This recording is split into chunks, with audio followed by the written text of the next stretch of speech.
What's up, guys? Today I'm going to be taking you through a hip warm-up that I do, especially now that I'm older and my hips are a little bit more yuck. My hips aren't always the best, so I've been really trying to work on getting my hips nice and warm before I do my lifting, because when I catch the bar, especially like in the snatch and clean and jerk, that's normally when I feel like a little pinch. So I've been doing like a little mobility warm-up / stretching routine that I do beforehand, just to like kind of help me warm up my hips. And I must say that's actually really been making a difference. Now, I am putting on floss today just because I am trying to get even more of a how would I call it? Trying to warm up my hips even more, because this obviously what it does is like, it just, how would you say it, Leaf? With the voodoo floss. Yeah, it compresses, so when you take it off, it just like shoots all the blood to that area, and it also feels really good. And that makes your hips even feel better. So I'm just gonna quickly pull up a timer here, because I'm going to be doing some side to side with my hips for 2 minutes, because this is just kind of how I started off with movement. So you want to do this one like nice and slow. The aim is really just to kind of get movement in the internal and external rotation of the hips. And this is just a nice way to warm up your hips before you do any of your other hip mobility work. Next up, I'm going to be doing the couch stretch, and I'm going to hold this one for 1 minute on each side. Now, my legs are currently like going to fall off with this voodoo floss. So I'm just going to be doing the couch stretch for my minute hold on each side. So you really want to try and get such a nice stretch on the quads and then the hip flexor. So I'll hold it 1 minute leg, 1 minute the other leg, and then I'll go do some hip dislocators. But when I do my hip dislocators, I will take off my bands.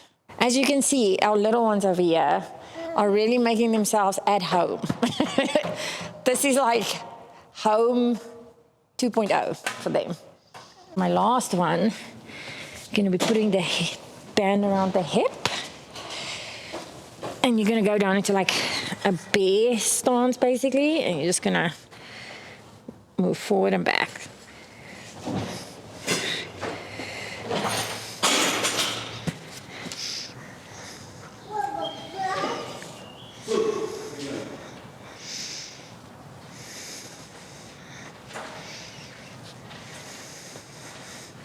Lunge stance, and I'm just going to bring my leg in and out.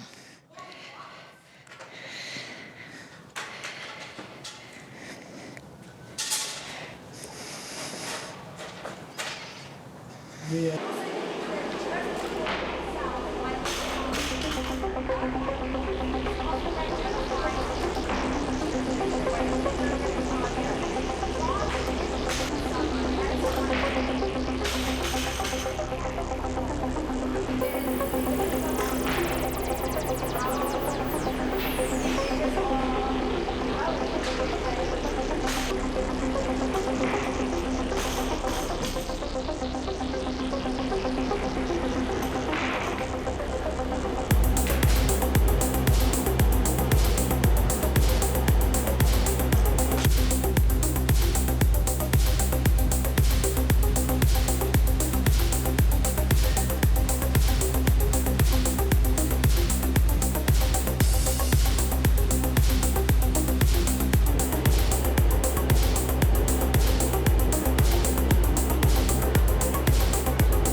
Welcome to another training day. Yesterday, well, earlier in the vlog, we had Mona take you through some really good little hip warm-ups.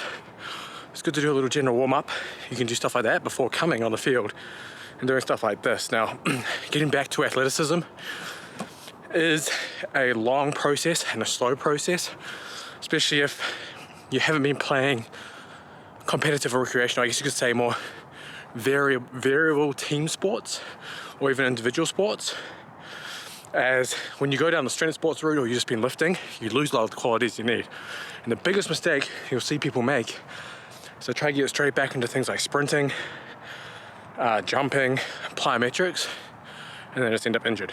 So I'm going to show you, I've already done a bunch of warm-up drills out here, so you can see on the rugby field. Done a bunch of warm-up drills of just skipping, karaokes, you know, your general speed stuff, just to get moving. I did a little general warm-up inside, but now I'm going to show you just some ideas of how you can actually get to 100% movement and athleticism without killing yourself. And I've done, I guess, a couple of months of just once or twice a week build-ups. So something like 30-ish meters, 30, 40 meters building up, or even 50 meters building up to like 70, 80%. Nowhere near 100%, and just getting moving, just getting that feeling back. And now I'm doing like 5-meter repeats for sprints. And it allows you to go 100% without the high risk of injury, because you just can't reach high speeds in 5 meters. So you can work on the acceleration portion. Now, even better, if you had some kind of resistance, you can go a little further because that will slow you down. But what I'm doing is I'm gonna show you some of this. My technique ain't gonna be great, don't worry guys, it's been a while. So I'll do some of these. I'll show you the first part of my session before we go inside and get some lifting done.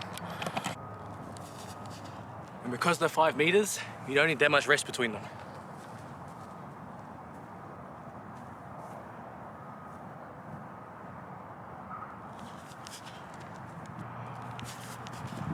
Starting your session with some kind of explosive style training, explosive movement, is a generally good session structure. So you might do something like that and then go do your heavy lifting. It doesn't mean you can't do it the other way. Often, say you squat heavy first, it makes those feel so much better, especially if you haven't done it for a while. And I mean, Jim Wendler had, many years ago, had the very simplified, you know, if you're not sure what to do, squat and run hills. You can use that same principle for this stuff. But if kind of getting that athleticism back, you know, if you want to really push it on those things, then sometimes doing the speed first is good. But now I'm going to do probably just some muscle snatch, give my hip a little bit of a break, do some snatch pulls plus RDL. And then I was going to do bike sprints, but the heaters are on there. You can smell the propane gas. And I don't want to do bike sprints and propane gas, so we'll play by ear.